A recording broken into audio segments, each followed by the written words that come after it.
एक बार एक व्यक्ति रेगिस्तान में कहीं भटक गया।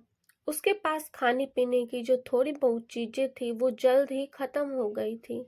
पिछले 2 दिनों से वो पानी की एक एक बूंद के लिए तरस रहा था। वो मन ही मन जान चुका था कि अगले कुछ घंटों में अगर उसे कहीं से पानी नहीं मिला तो उसकी मौत निश्चित है। पर कहीं ना कहीं उसे ईश्वर पर यकीन था कि कुछ चमत्कार होगा और उसे पानी मिल जाएगा। तभी उसे एक झोपड़ी दिखाई दी। उसे अपनी आंखों पर यकीन नहीं हुआ। पहले भी वह मृग तृष्णा और भ्रम के कारण धोखा खा चुका था, पर बेचारे के पास यकीन करने के अलावा और कोई चारा भी नहीं था। आखिर यह उसकी आखिरी उम्मीद थी। वह अपनी बची खुची ताकत से झोपड़ी की तरफ चलने लगा। जैसे जैसे वो करीब पहुंचता, उसकी उम्मीद बढ़ते जाती और इस बार भाग्य भी उसके साथ था। सचमुच वहां एक झोपड़ी थी, पर ये क्या? झोपड़ी तो वीरान पड़ी थी, मानो सालों से कोई वहां आया ही ना हो। फिर भी पाने की उम्मीद में वो व्यक्ति झोपड़ी के अंदर घुसा। अंदर का नजारा देख उसे अपनी आंखों पर यकीन नहीं हो रहा था कि वहां एक हैंड पंप लगा था। वह व्यक्ति एक नई ऊर्जा से भर गया। पानी की एक एक बूंद के लिए तरसता वो तेजी से हैंड पंप को चलाने लगा, लेकिन हैंड पंप तो कब का सूख चुका था। वो व्यक्ति निराश हो गया। उसे लगा कि अब उसे मरने से कोई नहीं बचा सकता। वो निढाल होकर वहीं गिरने ही वाला था कि तभी उसे झोपड़ी की छत से बंधी पानी से भरी एक बोतल दिखाई दी। वह किसी तरह उसकी तरफ लपका और उसे खोलकर पीने ही वाला था कि तभी उसे बोतल से चिपका एक कागज दिखाई दिया। उस पर लिखा था, इस पानी का प्रयोग हैंडपंप चलाने के लिए करो और वापस बोतल भरकर रखना ना भूलें। अब एक अजीब सी स्थिति बन गई। उस व्यक्ति को समझ नहीं आ रहा था कि वो पानी पिया उसे हैंडपंप में डालकर चालू करे। उसके मन में जो थे ना तमाम सवाल उठे। अगर पानी डालने पर भी पंप नहीं चला तो? अगर यहाँ लिखी बात झूठ निकली तो?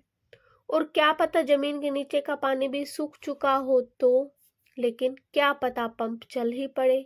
क्या पता वहां लिखी बात सच हो भी जाए। वो समझ नहीं पा रहा था कि वो क्या करे। फिर कुछ सोचने के बाद उसने बोतल खोली और कांपते हाथों से पानी पंप में डालने लगा। पानी डालकर उसने भगवान से प्रार्थना की और पंप चलाने लगा। 1 2 3 और हैंड पंप से ठंडा ठंडा पानी निकलने लगा। वो पानी किसी अमृत से कम नहीं था। उस व्यक्ति ने जी भरकर पानी पिया और उसकी जान में जान आ गई।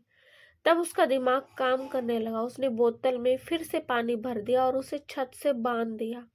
जब वो ऐसा कर रहा था तभी उसे अपने सामने एक और कांच की बोतल दिखी।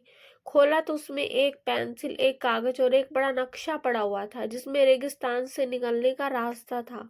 उस व्यक्ति ने रास्ता याद कर लिया और कुछ लिख लिया। नक्शे वाली बोतल को भी वापस वहीं रख दिया। उसके बाद पहले से ही उसके पास जो बोतलें थी उसमें पानी भरकर वहां से जाने लगा। कुछ आगे बढ़कर उसने एक बार फिर पीछे मुड़कर देखा। फिर कुछ सोचकर वो वापस उस झोपड़े में गया और पानी से भरी बोतल पर चिपके कागज को उतारकर उस पर कुछ लिखने लगा। अब उसने लिखा, मेरा यकीन करिए ये हैंडपंप काम करता है। ये कहानी हमारे संपूर्ण जीवन के बारे में है। यह हमें सिखाती है कि बुरे से बुरी स्थिति में भी हमें अपनी उम्मीद को नहीं छोड़ना चाहिए। और इस कहानी से ये शिक्षा मिलती है कि कुछ बड़ा पाने से पहले हमें अपनी ओर से भी कुछ थोड़ा बहुत देना होता है। जैसे उस व्यक्ति ने नल चलाने के लिए मौजूद पूरा पानी उसमें डाल दिया। देखा जाए तो इस कहानी में पानी जीवन में मौजूद महत्वपूर्ण चीजों को दर्शाता है। कुछ ऐसी चीजें हैं जिनकी हमारी नजरों में विशेष कीमत है। किसी के लिए मेरा ये संदेश ज्ञान हो सकता है, तो किसी के लिए प्रेम, तो किसी और के लिए पैसा। ये को जो कुछ भी है उसे पाने के लिए पहले हमें अपनी तरफ से उसे कर्म रूपी हैंड पंप में डालना होता है और फिर बदले में आप अपने योगदान से कहीं भी अधिक मात्रा में उसे वापस।